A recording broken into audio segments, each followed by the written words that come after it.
Assalamualaikum warahmatullahi wabarakatuh, teman-teman.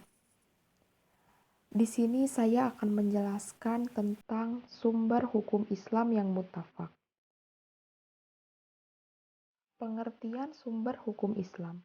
Hukum Islam adalah syariat yang diadakan oleh Allah Subhanahu wa taala untuk umatnya yang dibawa oleh Nabi Muhammad SAW, baik hukum yang berhubungan dengan akidah atau amaliyah. Hukum Islam harus diterapkan dalam kehidupan sehari-hari, karena jika tidak diterapkan akan mengakibatkan perpecahan umat dalam beragama. Sumber hukum Islam. Yang pertama adalah Al-Quran.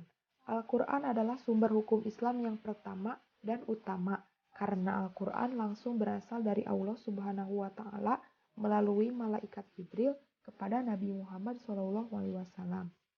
Isi dari Al-Quran yaitu perintah, larangan, anjuran, kisah Islam, ketentuan, hikmah, dan lain-lain yang menjadi pedoman hidup manusia yang bertakwa dan berakhlakul karimah.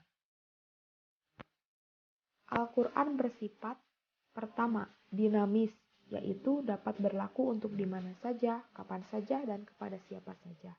Kedua, benar, yaitu Al-Quran mengandung kebenaran dan dibuktikan dengan fakta dan kejadian yang sebenarnya.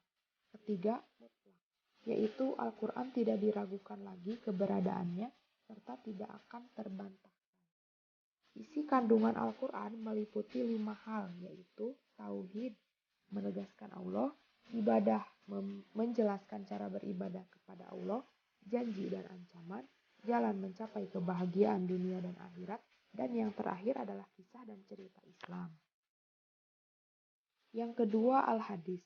Menurut bahasa, Al-Hadis adalah jadid atau baru, qorib atau dekat, dan khobar atau berita.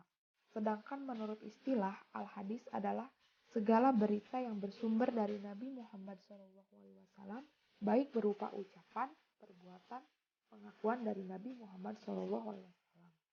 Fungsi dari Al-Hadis adalah sebagai pengukuh atau penguat dari hukum-hukum yang telah ditetapkan di dalam Al-Quran, sebagai penjelas dari hal-hal yang sudah disebutkan di dalam Al-Quran, dan sebagai penjelas dari hal-hal yang tidak atau belum dibicarakan dalam Al-Quran. Hadis terbagi menjadi dua, yaitu satu, hadis mutawatir, yaitu hadis yang diriwayatkan oleh perawi yang menurut kebiasaan tidak mungkin berbuat dosa. Kedua, hadis ahad adalah hadis yang diriwayatkan oleh beberapa orang akan tetapi tidak mencapai derajat mutawatir. Al-Hadis dari segi mutu periwayatannya yaitu satu, hadis sahih, yaitu hadis yang periwayatannya tidak terputus dari awal sampai akhir dan diriwayatkan oleh orang-orang yang teliti. Dua, hadis hasan, yaitu hadis yang tidak terputus periwayatannya serta diriwayatkan oleh orang-orang yang adil tetapi kurang teliti meskipun tidak mengandung keganjilan dan kecacatan.